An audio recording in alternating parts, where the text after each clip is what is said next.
सम्मानित मुल्क के मालिकों, मैं बौद्ध भिक्षु सुमित रतन रीवा से 20 किलोमीटर दूर एक ऐसे स्थान पर पहुंचा हुआ हूं जहां पर महायानी परंपरा के अवलोकितेश्वर की मूर्ति है। ऐसी मूर्तियां भारत में सैकड़ों जगह मिली हैं। मैंने वहां जाकर देखा, भारतीय पुरातत्व सर्वेक्षण का बोर्ड लगा है, फिर भी ज़बरदस्ती अतिक्रमण कर वहां के पंडा पुजारी पूजा कर रहे हैं और शासन प्रशासन उनको कोई रोक नहीं रहा है। उस मूर्ति को क्षति पहुंचाई जा रही है, उसका कह सकते हैं कि चेहरा बदला जा रहा है और उसका हिंदूकरण ब्राह्मणीकरण किया जा रहा है।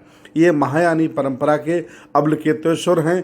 ऐसी मूर्तियां भारत में सैकड़ों जगह निकली हैं। मेरा अनुरोध है शासन प्रशासन से और स्थानीय लोगों से कि उसकी रक्षा सुरक्षा के लिए उसका परिवर्तन होने से बचाया जाए। हालांकि ऐसी मूर्तियां भारत में सैकड़ों जगह निकली हैं। वहाँ पर जब मैं पहुँचा तो वहाँ पूजा पाठ चल रहा था, अगरबत्ती मोमबत्ती लगाई जा रही थी, जबकि भारतीय पुरातत्व सर्वेक्षण की साइट पर कोई अतिक्रमण नहीं कर सकता है, न भवन निर्माण कर सकता है। शासन प्रशासन ने वहाँ करोड़ों रुपए लगा करके भवन निर्माण कर दिया है। पंडे पुजारी पूजा कर रहे हैं और तमाम मूर्ख जाकर के वहाँ पूजा पाठ कर रहे हैं। ये मूर्ति पत्थर से डायरेक्ट बनाई गई है और ये जो मूर्ति है ये बौद्ध राजा सम्राट हर्षवर्धन सम्राट के कनिष्क के ज़माने की है। और पूरा इतिहासकारों ने बताया, वहाँ जो पाली भाषा में लिखा है और जो धम्म लिपि में लिखा है उससे साफ ये स्पष्ट है कि बौद्ध कालीन ये प्रतिमा है। और ऐसी प्रतिमाएं भारत में सैकड़ों जगह पाई गई।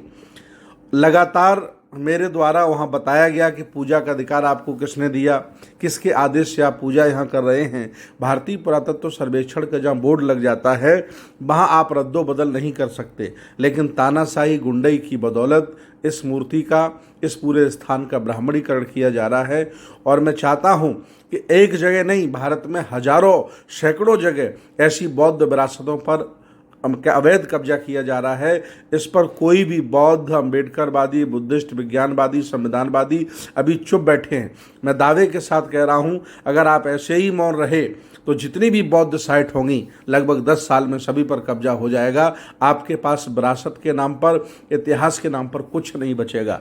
ये बहुत आदमकद प्रतिमा है, लगभग 30 फीट लंबी है और ये पूरा पत्थर के ऊपर बनाई गई है।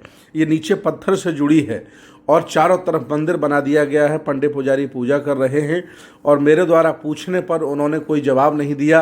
भारतीय पुरातत्व सर्वेक्षण को भी हमने संपर्क किया कि किसकी अनुमति से ये सब आप करा रहे हैं, आपके कर्मचारी कहाँ हैं इसकी सुरक्षा रक्षा करने वाले।